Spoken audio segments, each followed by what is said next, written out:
Hello everyone, good morning. মনসানো স্টকে তোমাদের আরও একবার স্বাগত। আজকে হচ্ছে 9th অফ ফেব্রুয়ারি। তো আজ মামামের মামা ভাত, তাও আজকে রোববার। তো এখন অবধি বাড়িতে গেস্টরা সেরকম কেউ আসেনি, আর মামামও ঘুমাচ্ছে। তো তাই ভাবলাম ব্লগটা স্টার্ট করে দিই। আর এরপরে আমি যাব, ফ্রেশ হব, দেন সকালের ব্রেকফাস্টের আয়োজন করব বাড়ির সকলের, আমি আর মা মিলে। তো আজকে ডেকোরেশন দাদারা অলরেডি চলে এসছে, উপরের নিচের গেট এগুলো সব ডেকোরেট হচ্ছে। তো চলো দিনটাকে স্টার্ট করি, আর তোমরা কিন্তু পুরো ভিডিওটাতে আমাদের সাথে থাকবে আর মামাকে অনেক আশীর্বাদ করবে।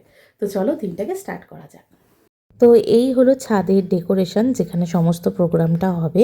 আরও বাদবাকি এই বেলুনসগুলো বাড়ির চারপাশে লাগিয়ে দেওয়া হবে। আর এখানে এসে দেখি যে মা ময়দাটা মেখে ফেলেছে।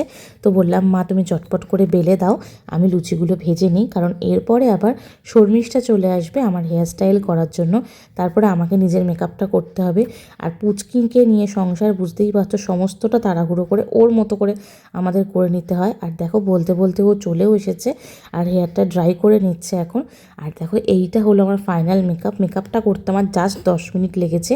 তো আমায় কেমন লাগছে অবশ্যই জানিও। তারপরে মাম্মামকে ওর একটা হলদি ড্রেস পরিয়ে বসিয়ে দিয়েছিলাম। আর একটু জলটা গরম করে দিয়েছিলাম, কারণ ঠান্ডাকাল তো, ফটো সেশন হবে, যদিও ঠান্ডা লেগে যায়। কিন্তু তারপরে যখন স্নান করাতে গেলাম দেখলাম যে ও কাঁদছে, তাই জন্য খুব একটা আর ওকে স্নান করাইনি। জাস্ট 2-4টে ফটো তুলে ওকে ছেড়ে দিয়েছি। তারপরে মামামকে এই ড্রেসটা পরিয়েছিলাম, এটাও আমি ওর জন্য বানিয়েছিলাম। আর প্ল্যান করেছিলাম যে সেদিনকে আমরা তিনজনেই ব্রাউন পরবো।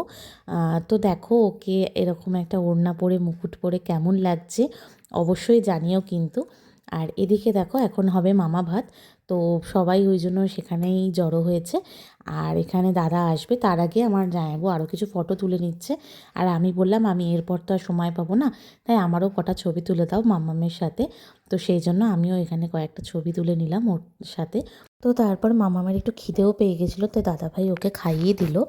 আর তারপরে উনি বসে পড়েছেন দেখো ওনার মামার সাথে মামা ভাত খাবে বলে।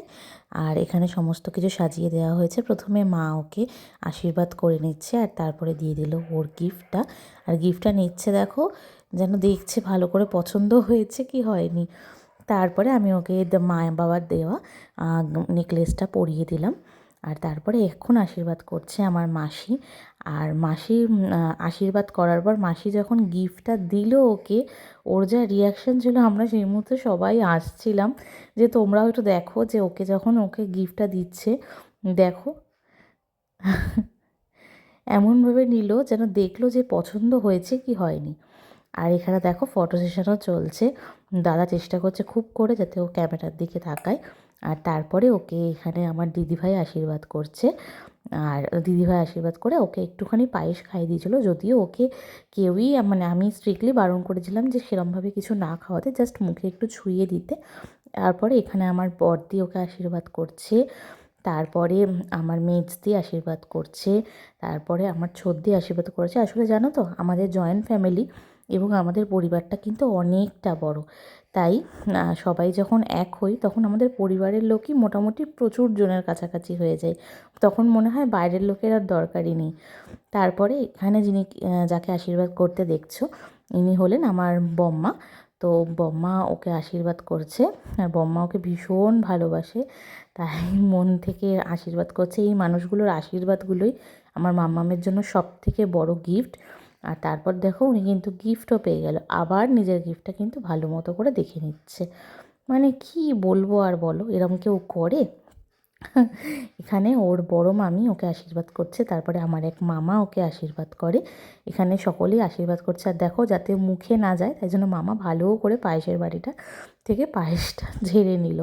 তারপরে এখানে ওর মাসি আর নতুন মেসো ওকে আশীর্বাদ করে, ওকে গিফটটা দেয় এবং গিফটটা পরিয়ে দেয়, যেটা ওর হাতেও সুন্দর হয়ে গেছিলো। আসলে মাসি কি না, তাই জানে যে বোনঝির কখন কোনটা কীরকমভাবে দরকার। আর তারপরে আশীর্বাদ পর্ব ছিল আমাদের দুজনে, যেটা ভীষণ ইমোশনাল একটা পর্ব ছিল। সত্যি বলতে আমি বাড়ির ছোট, তাই এর আগে কখনো কাউকে আশীর্বাদ করার সুযোগ পাইনি। আর যখন নিজের মেয়েকে আশীর্বাদ করছিলাম, ভীষণ একটা অদ্ভুত অনুভূতি হচ্ছিলো, যা বলে বোঝানোর মতো নয়। তারপরে এখানে আমার যা অর্থাৎ ওর জেম্মা ওকে আশীর্বাদ করে। তারপরে একে একে সুচেতা, সানুদা, ত্রিয়াশা সকলে ওকে আশীর্বাদ করে। আর তারপর তোমরা এই যে মানুষটিকে দেখছো যে মামামকে আশীর্বাদ করছে, তো তিনি না থাকলে বোধহয় আজকে এই অনুষ্ঠানটাই হতো না। তো ওনার জন্য উনি আসবেন বলেই, দাদা আসবেন বলে আমরা সবথেকে বেশি অপেক্ষা করেছি আজকের দিনটাতে। এবং আমাদের এটা প্রথম দেখা ছিল একটা মানুষ যাকে আমরা কখনো সেভাবে চিনতাম না, কিন্তু সেই মানুষটা বিপদের সময় আসে এবং কতটা ধীরে ধীরে আপন হয়ে যায়, সত্যি ওনাকে না দেখলে জানতাম না। তো আর দেখো মাম্মাম কিন্তু দাদার কোলে গিয়েও খুব সুন্দরভাবে বসেছিল, তাকিয়েছিল এবং সবাই তাতে আমরা খুব খুশি হই। আর তারপরে এখানে আমার বাবা ওকে আশীর্বাদ করে। তারপরে এখানে বাড়ির বড়রা, আমার জেঠু সকলে আশীর্বাদ করে। আর এইদিকে ব্যাচ শুরু হয়ে গেছিলো। আর তারই মধ্যে চলে এসেছিল আমার আরেক বান্ধবী, ও হচ্ছে তুলিকা, আর তুলিকার হাজবেন্ড। তো দেখো কি বলছে। দেখো আমার বান্ধবী কত সুন্দর লাগছে। আচ্ছা তোমরা কমেন্ট করে জানাও তোকে কেমন লাগছে, আর আমাকে কিন্তু বলতে ভুলো না যে আমাকে কেমন লাগছে। ও যেমনটা বলল, জানিও কিন্তু সত্যিই আমাকে বা আমাদেরকে কেমন লাগছিল। তারপরে মাম্মাম এখানে তুলিকার কোলে আদর খাচ্ছে। আর তারপরে আমরা এখানে একটা কেক নিয়েছিলাম, তো সেই কেকটা কাট করলাম। কেকটা ভীষণ সুন্দর দেখতে ছিল। আর এখানে যেহেতু কেউ বলছিল না কি বলবে, তাই আমিই বলছিলাম হ্যাপি রাইস সেরিমনি। তারপরে এখানে ক্রিম মাখামাখির জন্য ঝগড়াঝাটি মারামারি চলছিল। আলটিমেটলি আমাকে কেউ ক্রিম মাখাতে পারেনি। তারপর মাম্মামকে দিয়েছিলাম কেকটা স্ম্যাশ করার জন্য। আর যেখানে আমার মা বকা দিচ্ছিল, কেন ওইসব করছিস। তারপরে দেখো এদিকে সবাই খেতে বসে পড়ে। আর আমরা ভাবছিলাম যে শুধু খেলে হবে, যে একটু তো নাচ গান না করলে হয় না, একটা অনুষ্ঠান বাড়ি বলে কথা। তাই সবাই মিলে শুরু হয়ে গেলাম নাচ করতে, আর খুব মজা করলাম। তারপরে আমরা এখানে খেতে বসেছি, আমি, ত্রিয়াশা, আমার মা। আর দেখো এটা কিন্তু মেনু ছিল, তোমরা পজ করে একটু দেখে নিও। তো শুরু করে দিয়েছিলাম খাওয়া দাওয়া।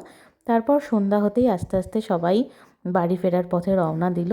আর কি দেখতে দেখতে দিনটা আসবে আসবে অনেক দিন ধরে অপেক্ষায় ছিলাম, এবং আসলে খুব তাড়াতাড়ি চলে গেল, যদিও খুব ভালো কেটেছে। তোমরাও জানিও, আর মাম্মামকে অনেক আশীর্বাদ দিও। চলো টাটা।